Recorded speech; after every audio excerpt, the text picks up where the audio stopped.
Hey guys, and welcome to Carnage. It is part 3 of our turbo taxi build. In part 1 we paid way too much for this car and it runs way too slow, but we fixed it up in part 2 by taking it back out and learning how to drive it properly. Ran 16.7, much more representative of the car and its times, and then we changed the motor and then put a massive Garrett turbo on there and a huge Plasma Man intercooler. But that doesn't tell the full story. Andrew from Extractor Performance Exhaust is putting a massive 4-inch full stainless system on the car right now. It is beautiful, and I tell you, this thing is gonna howl.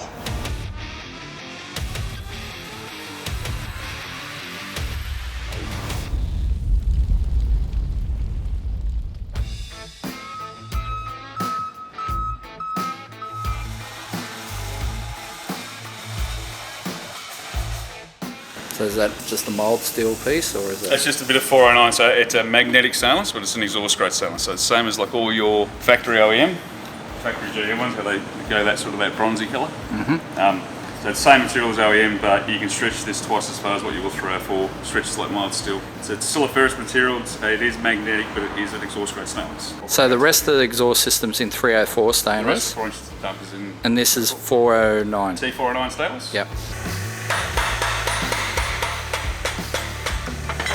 So that pretty much mimics, once that's Lennish flat, it's pretty much the same shape as your internal gate V8 turbo plunge.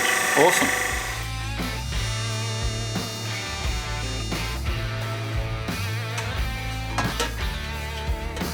So Andrew, tell us all about our dump pipe. Pretty much, we did some of these dump pipes a little while ago with some development with 2 other companies. It never really took off because obviously there's a lot of Chinese import stuff that do a lot of off-the-shelf bolt-on assemblies.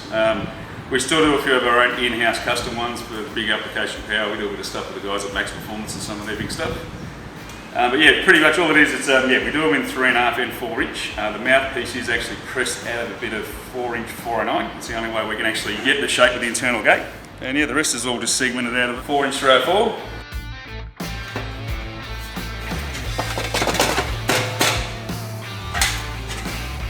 We've actually keyed a band clamp.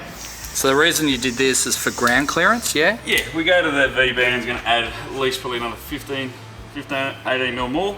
If we go to a flange, it's going to be the same. So at least we go 30 mil by 2 mil band clamp, 3 mil slot, we'll put a nice key in there. At least when the side load, when that rear section's on, obviously there's going to be a bit of weight to the outboard area. At least it's going to stop it slipping away. So we also have another key on this section too, Scotty. Same deal, just a 30 mil band clamp. They're pretty heavy duty. Like I said, you can talk them up to 75, 80 foot-pound. Yeah, I'm not going to go nowhere. So we'll still pick up on all the factory mounts, so yeah, everything will just pop in and out pretty easily. Factory, not factory.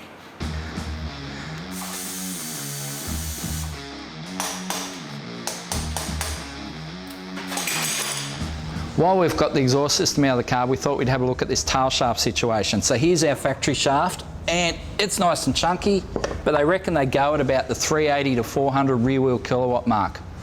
Now Zane and the guys at Max Performance have done us up this shaft, and it's a lot heavier, but you know, it doesn't look too much more different on the outside. It's all in the wall thickness, so this thing's a lot more heavy duty, and it's built specifically to suit our 4-speed setup, because most cars, especially the high horsepower cars these days, are running 6 speeds.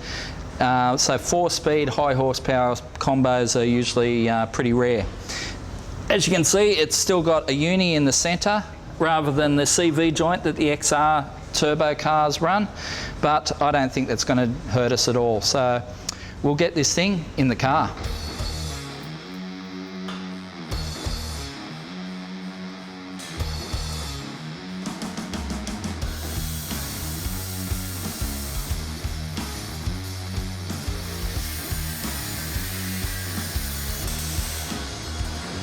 I know the size of that pipe's working for me.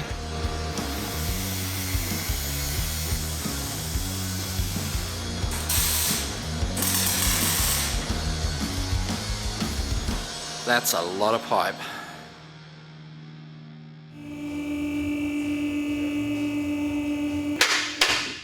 Hey guys, we're down at Tunnel Vision where Jason and the boys are working on our turbo taxi, and it's all about the custom LPG install. This is not a kit. You can't buy this shit off the shelf, or you can buy the individual pieces, but the knowledge to put them all together is something that Jason has developed over a long time. So the idea is we need to get as much gas from the rear end of this thing up to the front to support the power that we need, which is about 300 to 400 rear wheel kilowatts. So the boys already got a bit of a head start on us, so let's go have a look and see what they've done. So they've had the tank out already, which was a real bitch of a job apparently. So we've got twin lines coming out of our tank valve. Then it comes forward to these twin 10mm lines. As you can see, they're run in the factory location, and then forward again to our twin lock-off valves, which will then send the gas up to twin gas converters, and we'll go and have a look at them in a sec. Hey, so check it out. Here's our factory gas line, all right? So this pissy little line, I mean, it only had to feed 156 kilowatts, but that's what it had from the factory. So the boys have replaced it with two 10mm lines, basically. So we've got two of these replacing one of these. So we're gonna have plenty of fuel. So here we are with the gas converters, all right? And the name converter tells the whole story. Liquid goes in the bottom, vapor comes out the top, and then we've got water runs through there, and there's boost reference lines there as well. And it all mounted to this really nice plate that Dave's made up. So here's a cylinder head that's been ported, and it gives you an idea of what these twin cam motors are all about. So obviously twin overhead cam, which is on this side of the head, but here's the combustion chamber side, 4 valve per cylinder. As you can see, the valves are quite small compared to your traditional V8, but they do flow a shitload of air. Okay, so here's our FG turbo intake, which we bought during the last episode, but we brought it straight down here to Jason so he could modify it. So he's already made a custom fuel rail. So it looks a lot like a normal petrol fuel rail, so extruded aluminium, drilled already for LPG injectors. So that's an LPG injector right there. So you might have noticed he's actually drilled a second set of holes to give us the option for extra injectors if we need them down the track. So at the moment we're going to run one set of injectors and see where that gets us, all right? So 6 of these. No one knows what these are going to do in terms of boost because we're in uncharted territory here. So, but we'll have a second set of injectors if we should need them. Okay, so we're starting to get into the engine management side of things, and for that we've got the Haltech Elite 2500. Now we've gone for the top of the line ECU because it can control drive-by-wire, which is standard on these FG Falcons. Now, because we're going LPG injection, for all intents and purposes, the car's going to probably believe it's just like a petrol setup, other than a couple of different parameters that are just unique to LPG. So obviously there's a lot of wiring that's got to be done. The boys are well into that already, and basically the computer will sit up under the dash, and then later on we're going to get to tuning. Hey dude, I think I've got a solution to our engine problem. The problem where we've ended up with a weak petrol barra in our car instead of a U-Butte LPG motor with good rods and all the other stuff? Yeah, that's the problem. Yeah, that is a problem, because we're too cheap. We just went for that $200 petrol motor. Oh, I couldn't help myself. It was $200, man. So yeah, had to have it. But I found a new bargain. That looks like a BF 1-tonner. It does. And why is there a BF 1-tonner? Well, it is a straight gas BF 1-tonner, and it's cheap. Well, I've already bought it, so... I see. Yeah, it is really cheap. $598, so that's all right. So, it's got a fair bit of miles on it. 330 Ks, it's up there, but it's Pretty usable. amazing, like back in the day, if you said you had 330,000 Ks on a Hemi 6, and now I'm going to work it, there's no way. No, or a HQ Holden. You know, imagine buying a HQ with 330,000 miles on it. It's just, you wouldn't do it. And it's getting us back to where we were. Yeah. Like the original point of this project was to turbocharge a high mileage BA LPG motor, so we're going to have that again. Yep. So, where are we going to keep this thing? Because you're going to have a... Well, it's getting delivered to my house tomorrow. Oh, good. Does Rhonda know?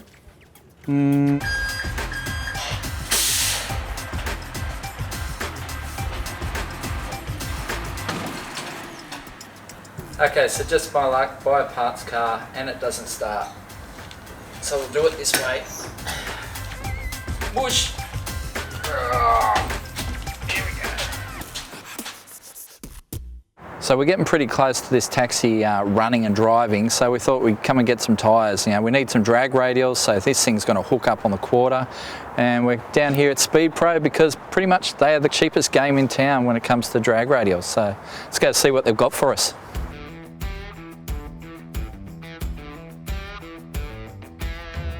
Hey Marcus, how's things? Yeah, good, yourself? Yeah, good. So we're chasing some drag radials. Drag radials? Yeah. Taxi? For the taxi, that's it. So we're after some 255 50 16s.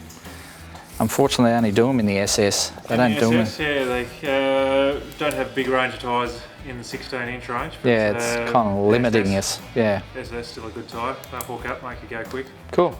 You reckon we'll go 10s easy enough? Yeah, you should be able to do that pretty easy. Let's get some out. No worries, I'll just grab one for you now. Oh, look at that. That's what we want. Something nice and sticky. Yeah. Should I lick it? No. No, I am not licking the tyre. Kind of prefer them too into the 17s too, because we've got a bit more sidewall than a 17, so. Yeah, definitely the more sidewall the better. Yeah. So the more give there, the quicker you can 60 foot. Awesome. All right, man. Certainly do. Give us two of those, my good man, and yeah. We'll see how we go. I'll get you racing. With the taxi getting pretty close to race ready, we've gone and bought some drag radials, but we need rims to put them on, and we need a minimum of a 7-inch rim. Well, those are 16x7s, so we're going to take the 16x7s off the spare parts car, and then use the spare tyre off the taxi, and the spare tyre from under that to keep the parts car rolling.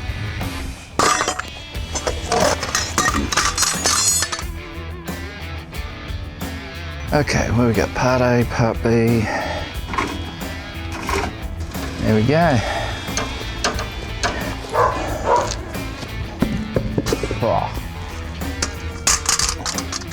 So I got to say I was a little bit worried there for a sec because I spotted these factory anti-theft wheel nuts, and it's only got one on there, but it's enough to ruin my day. But I found that in the glove box, which is hopefully it fits.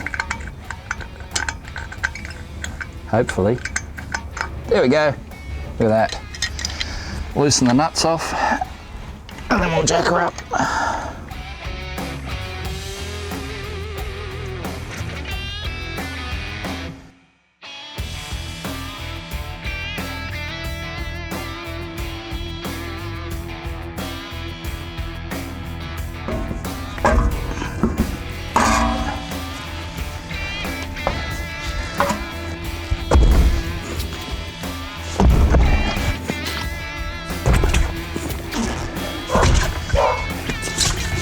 There we go. La la.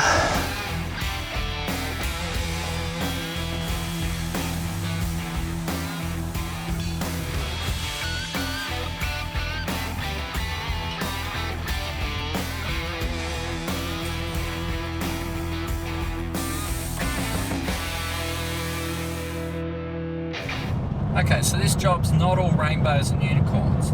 I mean, obviously it's a lot of fun. I get to play with a lot of cool stuff, but about a quarter of my time is spent chasing parts or retrieving them, all right? So that could be as simple as going to a parts store or a speed shop, or spending hours on Facebook, eBay and Gumtree just looking for those impossible to find parts. Like today, I'm driving to Geelong, well actually the other side of Geelong, to find a rear end out of an XR8 manual. Now you may wonder why I'm specifying XR8 manual, and it's all to do with gear ratios.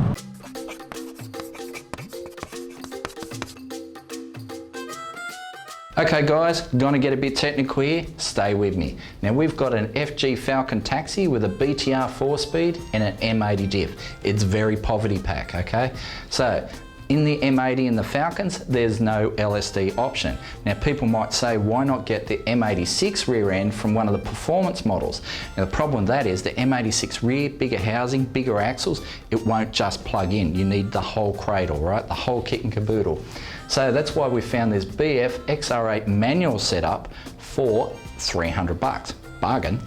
So now the reason we specify manual is because the ZF6 speeds have a really low first gear, which means they've used this really tall rear ratio, all right? So the diff ratio is 2.73 to 1, which isn't going to work with our first gear at 2.5. It's just going to be a slug off the line, okay?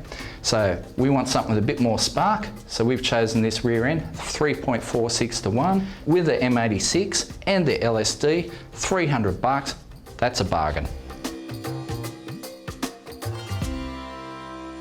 So we're back at Tunnel Vision. The boys have been busy. They've got the intake manifold on, all the gas systems plumbed up, all the wiring's done. They've combined the wiring loom from that old FG petrol motor we bought. As you can see, the rocker cover's back. This is the petrol rocker cover, so we've reused that because it just works better with the loom.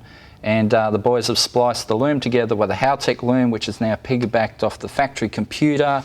And for all intents and purposes, it looks like a factory petrol car at the moment. So a couple of jobs to do though. We're going to replace all these coils because they're pretty old and weak, and we're going to put new plugs in it, going to gap them up and throw a new battery in it because this one is pretty sad at the moment. So just a couple little jobs to do and then we'll fire it up.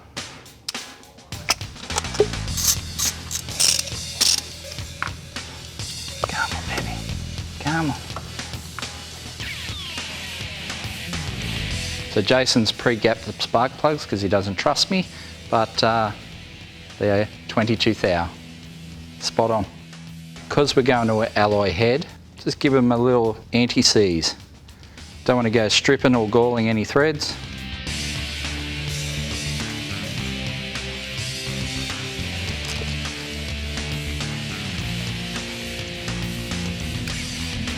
Right, so the old battery is the battery that came with the taxi, so go put another one in it.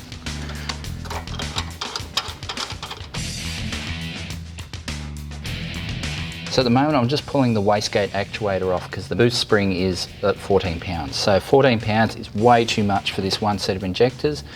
So we're going to change it, put a 5 pound spring in it, and then Jason can adjust whatever boost level we need above that to suit this just one set of injectors, because we're in uncharted waters.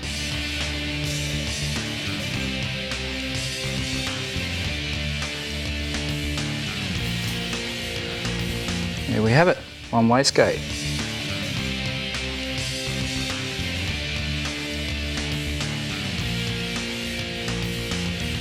So that one's going to go up like that, then that's going to go through there like that.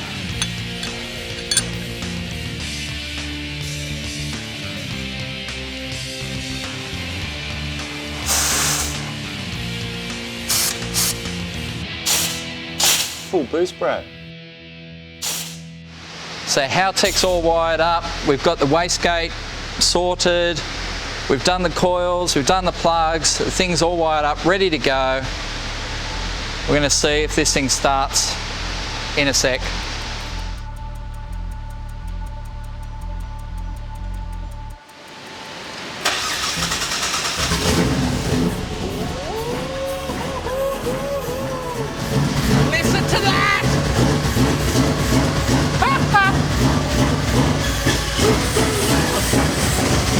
It's got the lumpiest cam in the world. Oh, Leo. It's a little bit loud.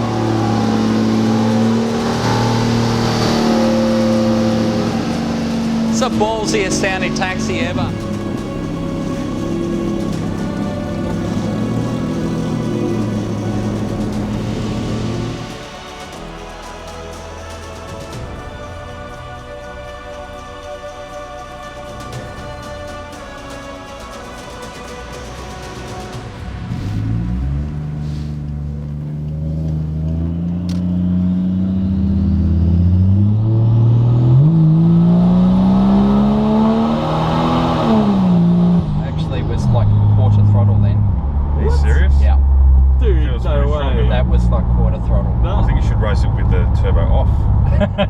Just to see the difference, because you'd be surprised. Yeah. Does it feel heaps quicker, does it? Oh, that honestly that felt as fast as what it was before. Imagine what it's going to be like with some boost in it. Oh. So So there we have it, guys, our first successful drive of the Turbo Taxi. Although not all the plumbing's hooked up yet, still feels all right. So I reckon that'll do us for this episode. So stay tuned for next time when we dyno it, we race it, and maybe even go 10s. Let's see.